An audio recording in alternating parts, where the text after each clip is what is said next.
Motor তোকে আমি খুব ডিস্টার্ব করে দেখ। তুই মইটি উপরে উঠতে পারবি না। ভেঙে দিই, মইটা ভেঙে দিই।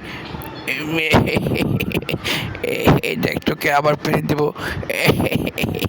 এই মইটা ভেঙে দাও। এই, তুই আমাকে ডিস্টার্ব করছিস কেন রে? এই পিসকি, তুই আমাকে পালে ধর। পারবি না, পারবি না। এই মোটর দেখ, এই মোটর কিভাবে আসবি তুই এখন? আর আসতে পারবি না মোটর। আয়, আয় দেখি, পারলে আয়। এই মোটু, তুই আটকে গেছিস রে মোটু। কি আনন্দ এই মোটু, আমার মতো চিকন হয়ে যায় তাহলে আসতে পারবি। এই মোটু, তুই আটকে গেছিস রে। আয় দেখি, আয় আয় মোটু। মোটু, তুই আটকে গেছিস রে মোটু, আটকে গেছে রে মোটু। মোটু, মোটু, এই মোটুকে কেউ বাঁচাও।